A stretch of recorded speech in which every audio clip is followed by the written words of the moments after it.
영토 또는 영향력을 넓히기 위한 전쟁. 전쟁을 하는 이유는 저마다의 이유가 있습니다. 하지만 전쟁을 한번 하게 되면 너무 많은 피해를 입다 보니 일어나서는 안 되는 행위이기도 하죠. 그런데 여기 아주 특별한 전쟁을 150년 넘게 이어오고 있는 나라가 있다고 하는데요. 바로 호주.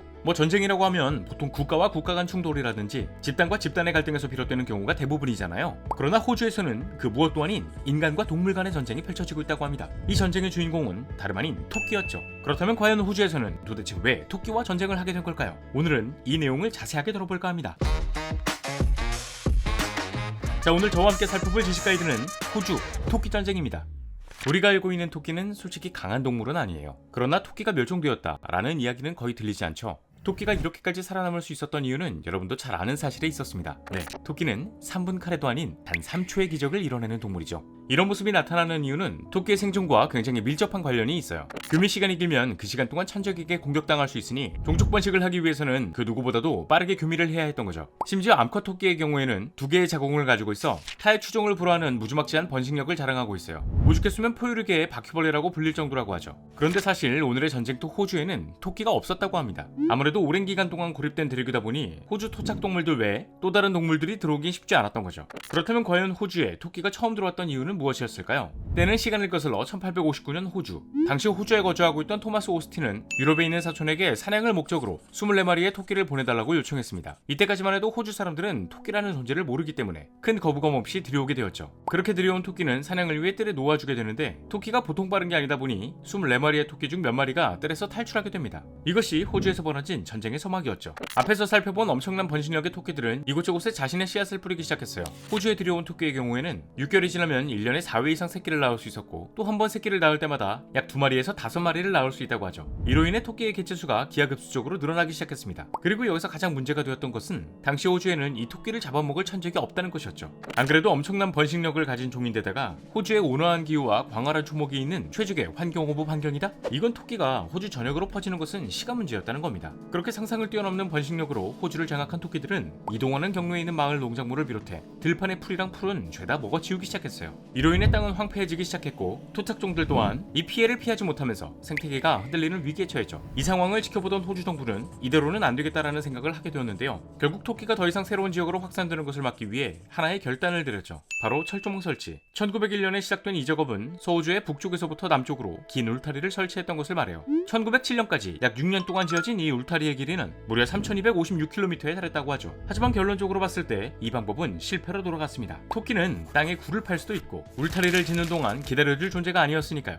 실제로 토끼는 정부에서 울타리를 짓는 동안 더 많은 곳으로 확산되었고 막대한 돈을 들여 설치한 울타리는 무용지물이 돼버렸습니다. 결국 돈은 돈대로 투자했지만 실패로 돌아간 상황이다 보니 약이 바짝 오른 호주 정부는 이전보다 강경한 대응을 이어갔는데요. 네, 다름 아닌 군대를 동원해 토끼 사냥에 총력을 기울였던 겁니다. 이때 군인 주민 너나 할 것 없이 마당과 목초지 곳곳에 덫을 놓는 방식으로 사냥에 나섰지만 애초에 생존 전력이 더 많은 새끼를 낳는 토끼를 박멸하기는 역부족이었어요. 이후 호주 정부는 토끼를 잡아오는 이들에게 포상금을 주는 정책을 펼쳐보기도 하고 토끼굴에 폭발물이나 연기를 밀어넣거나 독약 바른 미끼 놓기, 엽총 사냥 등 토끼를 없애기 위한 모든 수단을 동원했지만 인간이 토끼를 사냥할 수 있는 속도는 번식 속도를 따라가지 못해 계속해서 실패를 거듭했습니다. 그러던 1929년 어떤 방법을 동원해도 줄어들 기미가 보이지 않았던 토끼의 개체수가 갑자기 줄어드는 현상을 보였어요. 그 이유는 다름 아닌 경제 대공황 때문이었죠. 뉴욕의 주가가 폭락하면서 전세계 자본주의 국가들의 경제활동이 마비된 경제 대공황은 많은 이들을 암흑기로 빠지게 했습니다. 그리고 이는 호주에까지 영향을 미치게 되었죠. 이때 호주 국민들은 대공황으로 인해 갑작스러운 실직자가 되면서 절망스러운 삶을 살기 시작했어요. 그러나 상황이 어떻게 되었든 살아가야 하다 보니 일단 먹을 것부터 찾아다녀야 했죠. 그리고 이때 사람들 눈에 식량이 될 만한 존재가 나타났습니다. 네, 그 존재는 여러분들이 생각하시는 토끼였죠. 실제로 1929년에서 1930년 당시 호주에는 약 10억 마리의 토끼가 있었다고 해요. 결국 호주 국민들은 넘쳐나는 토끼를 잡아먹으며 생활을 하게 되죠. 사실 토끼고기라고 하면 우리 입장에서 낯설고 거부감이 들 수 있을 것 같아요. 하지만 서양에서는 영양가도 높고 맛도 있는 식재료 중 하나로 손꼽히고 있다고 합니다. 그렇게 우리나라에 77배나 되는 넓은 호주 영토에 토끼가 넘쳐났던 이 상황은 참 아이러니하게도 경제적으로 어려운 상황에서 굶어 죽는 일은 없도록 만들어주었어요. 이후 1941년에는 제2차 세계대전에 토끼 통조림을 만들어 군량을 대신했다고 하니 생각보다 나쁘지 않은 선택으로 생각할 수 있었던 거죠. 그러나 전쟁이 마무리되고 서서히 경기가 회복되면서 토끼의 번식 문제는 다시금 호주의 골칫거리로 다가왔는데요. 대공황과 제2차 세계대전 당시 너나 할 거 없이 토끼를 많이 잡아먹었으니 분명 토끼의 개체수도 줄어들었을 거라 생각했지만 토끼는 엄청난 번식력으로 끝까지 살아남았죠. 결국 호주 정부는 또다시 이 토끼를 어떻게 처리할까라는 생각을 하게 되었고 이내 반짝하고 기발한 아이디어를 떠올리게 됩니다. 이번에는 사람이 아닌 토끼의 전적을 동원해보자. 그러니까 눈에는 눈, 이에는 이, 뭐 이런 생각을 하게 된 건데 이때 호주에 들여온 동물은 바로 여우였죠. 실제로 여우를 처음 들여왔을 때 정부의 바람대로 토끼를 엄청나게 잡아먹었다고 해요. 이런 상황을 보며 호주 정부에서는 드디어 문제를 해결했구나 라고 생각했지만 이게 어떻게 된 일일까요? 여우가 먹을 복이 터져서인지 토끼와 마찬가지로 엄청나게 번식을 했던 겁니다. 이 말은 즉 여우판, 토끼판이 펼쳐졌다는 거예요. 그래서 이번에는 여우 사냥을 시작했고 이는 성공을 거듭해 현재 여우 가죽 수출국 1위를 달성하기도 했죠. 뭐 이렇게 여우는 호주에게 경제적 이득이라도 취할 수 있었지만 토끼는 여전히 호주의 농작물을 파괴하면서 사람들을 괴롭혔습니다. 그러던 1950년 호주 정부에서는 이전보다 또 강력한 토끼 퇴치법을 실시하게 되었죠. 바로 액종 바이러스. 여기서 말씀드린 액종 바이러스는 토끼에게 치명적인 점액종증을 일으키는 점액종 바이러스를 토끼에게 투입해 교미할 때 다른 토끼에게 이 바이러스를 감염시키는 방법이었다고 합니다.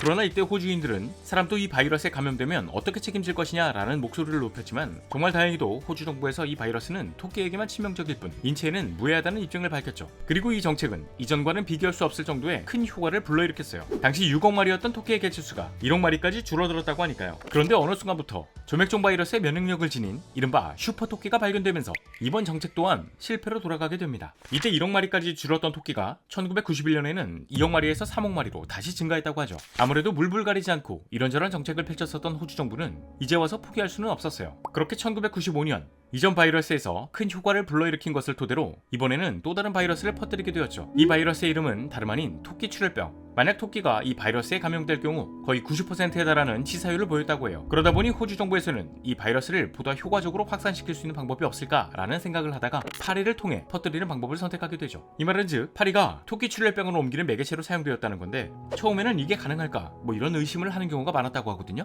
하지만 이런 의심이 섞인 목소리에도 파리는 어마어마한 성과를 일으켰습니다. 이 바이러스는 파리뿐만이 아닌 입, 코, 결막 경로를 통해 감염되거나 죽은 사체나 털에 노출되어도 옮을 수 있는 전염성이 매우 강했기 때문에 약 2달 사이 토끼가 급격하게 줄어드는 효과를 보였으니까요. 결국 파리 용병 투입은 대성공을 거듭하면서 토끼 박멸에 드디어 성공하는 듯 했지만 이 바이러스에는 큰 문제가 있었습니다. 정확히 말하자면 바이러스를 옮기는 파리에 문제가 있었죠. 파리는 대부분 건조한 곳에서 활발하게 활동한다고 해요. 이로 인해 건조한 지역에서는 이 바이러스의 확산세가 큰 효과를 불러일으켰지만 호주의 넓은 영토가 모두 건조할 수는 없었고 강수량이나 습도가 높은 곳에서는 이 바이러스의 효과를 보지 못했던 거예요. 결국 어느 순간부터 토끼 출혈병 바이러스의 확산세는 점점 둔화하더니 이내 토끼 출혈병 바이러스에도 면역이 생긴 토끼가 등장하기 시작하면서 회심의 일격을 가했던 이 정책도 실패로 돌아가게 되었죠. 현재 호주에는 약 2억 마리가 넘는 토끼가 있다고 합니다. 그리고 150년이 넘는 시간 동안 이어진 이 토끼와의 전쟁은 이른바 회색전쟁으로 불리고 있어요. 호주 당국은 이 길고 길었던 박멸 프로젝트를 종결하고자 최근까지도 토끼 유전자에 대해 연구하고 있다고 하거든요. 가장 최근 들려오는 소문에 따르면 유전자 조작을 통해 임신 자체를 못하게 하는 연구가 이루어지고 있다고 해요. 때문에 이번 연구의 결과로 토끼와의 전쟁을 종결시킬 수 있을지 궁금해지는 것 같네요. 자, 오늘의 영상은 여기까지입니다. 다음에 또 다른 안내서로 찾아뵙도록 하겠습니다. 지금까지 지식가이드였습니다. 감사합니다.